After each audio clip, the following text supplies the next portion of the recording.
Before we jump into this podcast, let's just have a first word from our sponsors, NordVPN, the fastest VPN in the world and an absolute essential travelling companion. You can use NordVPN on 10 devices with just one account, easily switching your virtual location to access apps and websites in other countries. But if you're out of the country, make sure that you've got NordVPN to be able to use your subscriptions and watch the live sport that you might miss. If you're at home, use it to see if you can save money with products that might be cheaper in another region.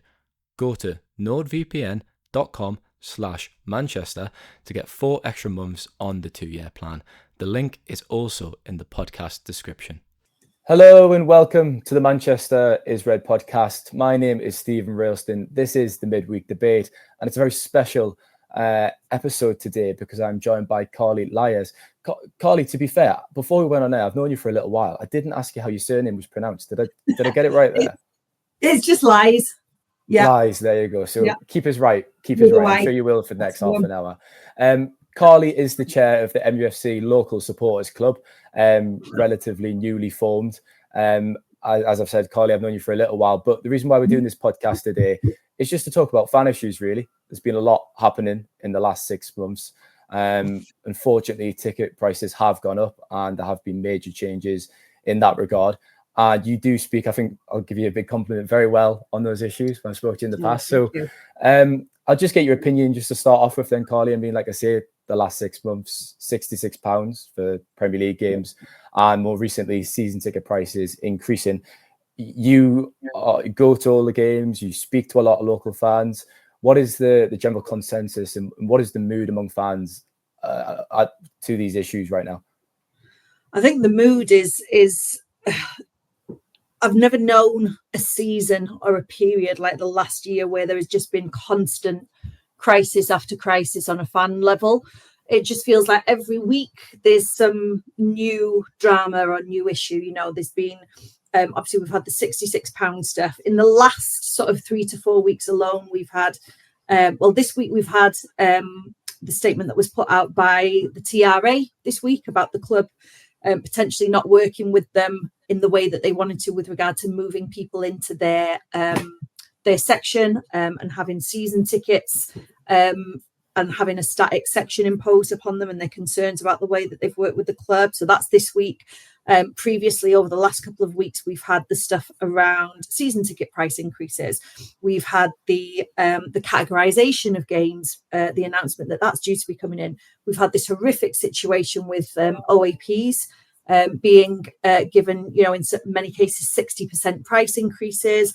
We've had issues for disabled fans. We've had the stadium regeneration stuff. We've had the crisis of people being sanctioned over Rangers. We had the Rangers situation itself and the danger that people were put in. It just feels like every week there's been some sort of drama and some sort of crisis at a time when there's so much turbulence on the pitch as well.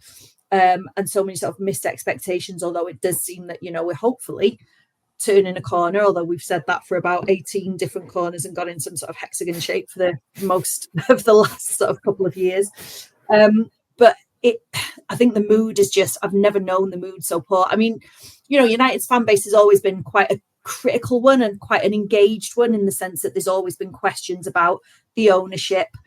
We've always had, you know, like a really strong fanzine culture and a really strong fan culture where people speak out and question things, you know, against sort of corporate interests in football, etc. But this last year in particular, I've never known such a quick succession of issues that are having really, really negative impacts on people's ability to attend games. Especially at a time when the team is underperforming and in the bottom half of the Premier League table. It's so disappointing, isn't it? Yeah. You know, we're sort of like potentially finishing 4 or 5 places above the relegation zone, and we've got all this going on off the pitch as well. It's not a particularly great time all around, is it? You've just highlighted, I mean, a lot of issues there in a very short period of time, but should we focus in on a few? We'll talk about the OAP discount, which was obviously halved from 50% to 25%. We've had emails. I've spoken to a few fans myself. I'm sure you have. Are there fans in the local supporters club who have been affected by this? Because some of the rises, it does make your jaw drop because they have increased in almost more than double for some people. And these OAPs can't afford that. And the reality is a lot of them, unfortunately, will be forced to walk away. The saddest thing, I think this has been the saddest of the changes. I think a lot of the £66 thing and the impact it had on younger fans in particular was really hard to stomach. But I think this issue for older fans, we're talking about people who started supporting the club pre-Munich, who are now being told that they can't come to games anymore because, their ticket prices have increased by 60%. I think some of our members, they've gone from I think one was like £392 to like 500 and something. Just huge increases at a time when pensioners are really, prices are going up. A lot of people have lost their winter fuel payments and allowances. And it feels, I think for pensioners in particular, it's the hard thing for them is that they've been so loyal to the club for so long. And these are people that have supported the club for years and years. As I said, many of them started coming to the games around the time of Munich or just after, on the back of the air disaster and the way that really got into people's hearts in the local area, and the sort of impact that had on people's connection to the club. And they followed the club for so long through all of the changes, through, the 70s and 80s periods, continued going during this last sort of 10 years. And I think for a lot of them, it just feels like to have been so loyal for so long and then to be rewarded by just basically having their access to games switched off overnight has just been a really, really hard change. Just felt like a real kick in the stomach for a lot of them. I think it is really quite sickening, but I think it feels like a lot of the changes that have happened recently have not just been sort of policy changes. They really feel like moral issues, huge moral issues, and you think about the position that some people at the club are taking with regards to younger fans and older fans and disabled fans. And you just think, how are people justifying some of these decisions that are being made on just a human and moral basis when you know that it's causing so much pain and suffering, to so many people? And I know that a lot of people say, well, it's just a football match. They'll get over not going to a football match. But I think for older people in particular, a lot of the older fans that we speak to, football and going to the match is like one of the last things that they've got remaining in their lives that's a constant. We've got people whose, husbands and wives have passed away, whose children have got older and moved away, or who've even lost children, sadly, some of them, who've seen all of these changes in their lives, and they feel like they're getting to the end of their lives and they're losing so many aspects of their youth and the things that used to make them who they are. And football and going to the match is the one remaining thing that they have going for them. And to lose that, I think, is just very, very difficult for so many people. I've had some comments of fans who have obviously, the majority of fans in the stadium who are not young or maybe get OAP concessions, they've been affected by the 5% discount. And that is a manageable rise for a lot of people. Some it will be too much, unfortunately, in this current climate, obviously. And I've had a few messages say, well, that's okay. It's just 5%. It doesn't affect me. I'd like to think the majority of matchgoers, Carly, and you'll know a lot yourself, will unify and actually come together and speak out against this, even if it doesn't affect them, because eventually down the line, it will affect them, won't it? It's all these little changes. And it's ultimately an assault on kind of fan culture and what the club should stand for. I think the 5%, I mean, there were so many scare stories around season ticket price increases being, sort of like 20% this year. And, everyone had read the comments that Jim Ratcliffe had made in the United We Stand interview about, having parity with Fulham and, all this sort of stuff. And I think people were expecting much higher rises. And therefore, sort of that 5% rise didn't feel as drastic as a lot of people were expecting. But it was 5% last year. It's 5% this year. Is it going to be 5% again next year? Because inflation shows no sign of slowing. And the cost increases in all sorts of other parts of life show no, sign of letting up. And the cost of running United certainly aren't going to go down. And so it's that compound 5% on 5% on 5%. And if that continues for a number of years, that's when you get that sort of that sense that the screw is turning, and it might not be a mass drop off now, But you'll have some people this year who can't afford it anymore, who are asking whether they can, whether they can afford it, who, not necessarily individuals, but individuals will pay for children as well, or pay for parents or siblings as well. And it's that slow sort of erosion of that core fan base, where you have a few drop out for this issue and a few drop out over that issue. And it just feels like slowly, whether it's because of forced seat relocations or ticket price increases, or, not being able to, this week we've had a lot of issues with the season ticket amnesty, and people not being able to change names on season tickets to enable like sons or daughters or nephews or nieces or whoever it is to use their season tickets after they come close to giving it up. It feels like there's all of these small changes which are amounting to what feels very much like an attack on those, what the club called legacy fans, or, the most sort of loyal match day, home and away supporters. And I think it's that sense of helplessness where everyone feels like, they came for the OAPs first, and then they came for the table fans, and then in the end there was no one left but me, and then they came for me as well, that sort of thing. It just feels like there's all of these different attacks on various elements of the fan base that all together feel like an attack on the whole. And the club have been accused, obviously, of not caring, as you've just said, about that kind of core fan base. And local supporters are the bedrock of the club. They are at every game at Old Trafford. They follow the club up and down the country. Do you think that's the sense or the feeling among supporters, that they're feeling like they just don't care right now? And that's obviously a very sad thing to say. I think for a long time, fans have just been viewed as revenue. And I think the current owners, I think there's been a change in the way that the new minority stakeholder views fan involvement over the last few months. If you look at the interview that Jim Ratcliffe did with United We Stand a few months ago, it was a very negative picture. There seems to be very little understanding of the value that fans bring to the game.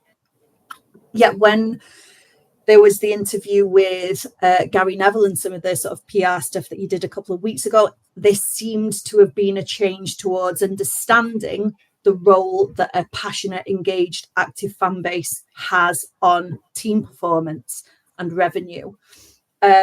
I don't know. I mean, obviously, the cynic in me thinks that was potentially just some PR spiel that was coming out because of the stadium redevelopment announcement that was coming a couple of days later. But I'm hoping that all these changes that we've seen over the last year or so have come from a place of misunderstanding and not really understanding and valuing the impact that fans can have on team performance and atmosphere, and the way that the feel around the club in general. Well, they're obviously seeing the books. Sorry, Colin, seeing the books, aren't they, and looking at the numbers and the data, and they're not looking at how it'll affect ordinary fans. And working class folk, normal fans, shouldn't be asked to carry the buck for the mistakes of execs down the line who have made this bad decision after decision in the last 10 years or so. I mean, I think whether it's in society in general, I think a lot of us, there's very much a feeling that whether it's, like the costs of COVID, the costs of, energy bills and energy crises, there's a feeling that we're paying the price of poor management of public finances generally across society. And it feels like that's now tipping over into football. We've had so many years of mismanagement under the Glazers, under Ed Woodward, under Arnold, that it feels like we're now having to pay the price of that poor management and poor decisions that have been made in the Ineos era, with the hiring and firing of Dan Ashworth, signings of players, not moving players on who are not playing, yet taking up huge parts of the wage bill. I think there's a feeling that, we're the ones that are paying the price of other people's mistakes. And obviously it's just hugely disappointing where, you've got young kids who can't access games anymore because of the mess that's been made financially over the last few years. As I said, older people who've supported the club since the time of Munich, if not before, again, who are paying the price now and being priced out because of the mistakes that have been made and the need to bring revenue in because of the financial situation. And it's just a really, really sad, really grim picture, really. Do you want to just touch on the local supporters club then, because that was formed relatively recently, wasn't it? And especially at a time like this when it's so testing for fans, I think it's great to see something like that. It's really heartening. I saw the chat you did with Diego Dallo as well in Old Trafford, which was nice to see. Yeah. So I decided to set up a supporters club. I think it was about October last year. So my role on the United Fans Forum is the local fans representative. And despite sort of obviously knowing a lot of fans that live in the local area, there was no sort of like formalized way of consulting people and talking to people and being able to feed back centrally to the club. So I decided to set up a local supporters club so that we could have eventually like a really strong community of people who can, discuss these sorts of issues, but just a community of match-going fans who can socialize with each other, that we can like support youngsters in the area to come to games, so that again older people have like a community around them who are watching out for them and enabling them to come to games for longer. And so that's obviously the stadium redevelopment thing has been a huge issue as well. We've got this massive regeneration project going on the doorstep now, and I think it's really important that local fans and local people have some sort of say on that, and that we get our needs and concerns and issues fed into that. Because, people talk about the stadium redevelopment and most of the conversation so far has been about the bricks and mortar. Not that it's actually going to be made out of bricks and mortar. Apparently it's going to be like a Meccano set that's shipped in via the canal from a prefabricated bits made in China or whatever. But it's not just about the physical stadium itself, but it's about the policies that are enacted within it around ticketing, the way that people are placed within it, the way that groups are created within the stadium and how the atmosphere is generated, and also the use of the stadium for more community-based community sort of engagement stuff and what happens in the stadium outside of match days. So I thought it'd be handy to have like a group of local fans who can potentially try and engage with the club and discuss what it is that the community needs in a more formalized way. So we've been going for about 6 months, and we had our launch event at Hotel Football and had about 80 people come along to that. We've had some really good discussions and debates about some of the policy changes that have been going on. I think it's just been great for local fans to communicate with others, and to have people that they can sort of rely on for, a lot of people have been affected by these ticketing changes, for example. I spoke to a fan yesterday who'd been one of our members who's been sanctioned for the Rangers situation. And I think previously, people wouldn't necessarily know who to go to and who to get support from. But now we've got that supportive community of people who are like, oh, I've had this happen to me and I've tried this. Even just accessing tickets, people letting each other know when the tickets are going on the website, because it's a real stress trying to, they don't run ballots anymore for a lot of tickets. It's just sort of like they suddenly appear on the website. So even people saying there's tickets on the website now, quick, go on and bag one, or sorting people out and forwarding on to people. It's just really nice, I think, to have that community around each other, particularly, at what feels like a really difficult and really isolating time for a lot of people. Yeah, it's excellent work. It's at MUFC Local SC on Twitter if you'd like to follow the local supporters club. Then check out their work. Which postcodes is it, Carly? Because there's only a few, isn't it? So it's the 4 postcode areas that are directly around Old Trafford. So it's M32, which is obviously Stretford, M16, which is Old Trafford, M17, which is Trafford Park, and M50, which is Salford Quays. Now, we've had loads of aggro from people in Urmston and people in Sale. Urmston in particular are very, very vocal and piping up a lot and saying, what about M41? M41 is like starts 2 miles away from the stadium. So it's basically that 2 mile radius around the stadium, and those postcode areas there. But what I keep saying to people is, if you live in Urmston, Sale, Chorlton, Salford, and you think that there should be a supporters club, set one up. What would be amazing would be to have a network of localized supporters clubs for Chorlton and Didsbury, Urmston, Sale and Altrincham, wherever, so that we can all have that collective voice, because this is what it's all about. We want, on a really localized basis, people to have those communities and people to have that support, but on a wider basis, to have that collective power, because we're going to be strongest as fans when we're working together. And there are so many different fans groups around, and some of them you can, have a lot of ways that you can get involved and engage with them. But having those localized groups that can then work together, like we've done some stuff with the Middleton supporters branch, who are a really, really great bunch, and are again really vocal on some of the changes that have been happening. And it would just be great to have that network of fan groups, of supporters branches in the local area who are all supporting each other and working together on these sorts of issues. So if you're in another part of Manchester and this supporters club doesn't cover you, get in touch, because I'm more than willing to talk people through the process of setting up a branch and communicating with each other and communicating with the club. Yeah, superb. My postcode's M5, so just fall outside, I think, down the road.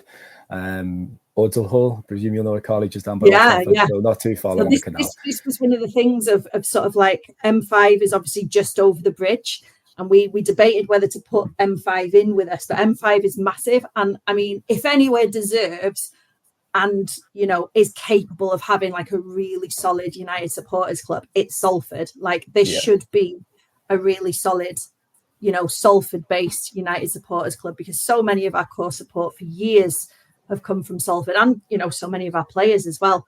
And I think there really should be like a really solid Salford supporters club. And one of the things that we want to do as well is be really active in the community with regard to supporting people who can't usually come to games to get to games. So at the moment we're setting up a process where people who can't attend games, who don't want to sell their tickets back to the club, are going to be able to forward on their tickets to local, we're going to do it for local families, so parents and child, or carer and child, older fans over 65 and under 25s, to try and get those, because those are three really key groups that are obviously being affected a lot by these changes, to try and make sure that those people are still having access to games when people can't attend. And obviously there's this minimum usage requirement where you have to have someone click your ticket in, otherwise you get sanctioned. And so we're trying to match up people that really want to go to games in the local area but can't afford it, and fans that for whatever reason can't get to a game, and just support each other and just have that mutual aid.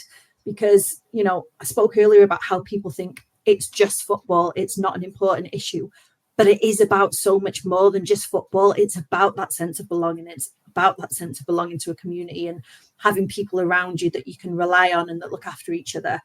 And so I'd love to see that happening again in Salford. Like Salford has got so many young fans who I'm sure would love to get to games and would really benefit from similar sorts of initiatives. We want to work with the Manchester United Foundation and doing more sort of like football and social change and youth development type stuff. And I think there's a lot that can be done by supporters clubs to really support their community. So definitely like a network of really solid, engaged supporters clubs across Manchester that are doing really positive things for their community outside of the club and not beholden to the club. I think that would be a really positive thing. I wanted to ask about the fans forum as well. Obviously, you're a member of that and you attend. The minutes are published, so they are freely available, but they don't publish everything. Do they? I think when certain issues are challenged, and issues have been challenged by fan representatives, which is obviously great to see. I think obviously season ticket rises was the big one recently, and European away collections. I covered that in a few articles, and that was a really emotive topic, Carly, because fans were really angry about that. And I think when United played Sociedad recently away in San Sebastian, you kind of saw the impact of that, I thought, because there was a lot of empty seats. Do you want to kind of I know you can only say so much because you are on the fans forum, but tell us how issues are challenged and tell us a bit more about what it's to be like on the fans forum. So there's, as you probably know, there are two bodies. There's the fans forum, which is supposed to be about sort of like match day operational type lower level issues. And then there's the fan advisory board, which is more of the strategic decision making. So the fans advisory board is a smaller body. They're covered by NDAs because there's a lot of information that's given to them that if they shared it externally, could be used for insider trading and could violate various sort of contracts with architect, with the stadium redevelopment stuff, could violate contracts that they've got with different people and various other bits and pieces and economically sensitive information that is affected by the New York Stock Exchange, etc., etc. So they're covered by an NDA, but they do all of the discussions around the direction of ticketing policy and ticketing prices. And they very much were very heavily engaged with the club this year on some of the changes that we've seen happening over the last, when the season ticket price increase news came out, not just about the 5%, but also the OAP discounts, this categorization thing, prices for under 16s, etc. So they deal with the more strategic stuff, and then the fans forum are supposed to deal with more of the sort of like match day operational stuff and providing. We've all got like our sort of like different constituency groups that we try and feed back from back to the club. So older fans and over 65s rep and execs rep, local fans rep, season ticket holders, members, etc. So the experience of being on the fans forum is challenging, to say the least. I think the minutes that come out are not necessarily a fair representation of the strength and the heat, shall we say, of the discussions that go on in the room. It's well said. Sort of like, trying to be very diplomatic here. They're very much a sort of a summarised top line version of the actual debates and discussions. And people say, there should be more transparency about the conversations that happen in the fans forum. And I would be bang up for that, because I would love for people to be able to see actually the strength that we push back on so many things with the club on. But, it is what it is. But I think there are a lot of frustrations with the forum with regard to the way that some of our recommendations and feedback are subsequently actioned by the club. I think the best thing about being on the forum is the three things, really. I think the camaraderie and the relationships between forum members is absolutely brilliant. We're such a solid group. Everyone supports each other. Everyone has so much experience of different elements of working with the club. Whenever someone comes to the group with an issue that's being faced by one of their members, there's loads of support and encouragement and suggestions about how they can help them. The second, really positive thing is about having those relationships with the wider fan base. For me, it's been about speaking to fans that I usually potentially wouldn't have any contact with. In my sort of match going life, you tend to go to the match with the same people over and over again. You've got your little groups that you sort of grew up with and you've been going to matches with for years. But I've got to know so many fans from other elements of the fan base that I would usually never come in contact with. Older fans, disabled fans, LGBTQ plus fans, fans from all different types of groups that I never even really knew went to games together. So that's been really, really enlightening, and getting them to sort of share their experiences, that's really amazing. But I think helping individual fans, it feels sometimes that our collective efforts to change the bigger stuff feels like a real battle, but the place where we get the most victory is on those smaller scale interventions that we do between the club and individual fans, when a fan has been unfairly treated, when they've had an issue with ticketing, when they've received a sanction, when something really emotive has happened in their personal life, and then that's had an impact on how they can attend games. Having those sort of like small individual casework situations and getting those resolved, and knowing that if the fans forum wasn't there, those people wouldn't have had an intermediary between themselves and the club, and they probably wouldn't end up going to matches again because they would have been sanctioned, or they wouldn't have been able to access the stadium for whatever reason. I think those low-level victories, there are so many of those, but they're not public and people don't know about them. And when you have a lot of those victories, like we have over the last few weeks with the Rangers sanctions and a lot of the ticketing policies and name changes, etc., that feels like it's where it makes the biggest difference, because you might not be able to win the big battles, but when you're winning enough of the small battles, you get a sense of real achievement. And that's when you realize that if we weren't there being that intermediary, things would potentially be a lot worse on an individual basis for a lot of fans.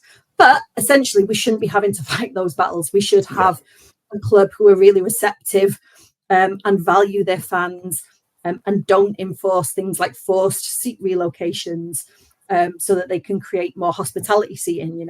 These things shouldn't be happening, and we shouldn't then have to be the intermediary between fans and the club. But unfortunately, with the pushes for revenue and the financial side of things, it doesn't feel like that's going to be changing anytime soon. Yeah, incredibly important battles. We obviously get emails ourselves when people feel like reaching out to the media as the last resort. And thankfully, in my time working for the Manchester Evening News, managed to help a few people. And you're right, it's satisfying, isn't it? And it is important work. Just then, Carly, I don't want to keep too much of your time. In terms of the way forward, we saw protests before the Everton game. I think it was on the 1st of December. And obviously before Arsenal more recently, and there's a planned sit-in before after the Manchester derby, I should say. I think this podcast is going to go out after that game. But what's your view on the protests? And there's obviously different factions of the fan group, and must do a lot of work. And for example, in 1958, they're a bit more militant and can approach things in a different fashion. But I think, in my opinion, Carly, it's important for everyone kind of to come together, isn't it? Because if you're unified, it's easier to get a result as such. Yeah, that unity is massive important, but plurality of tactics, any type of, if you've been involved in any type of campaigning outside of football, whether it's in your workplace or for social issues or whatever, you know that you've got to approach an issue from as many different angles and perspectives as possible, and have as many different tactics as you can, because campaigns and battles are not won on the basis of one particular tactic.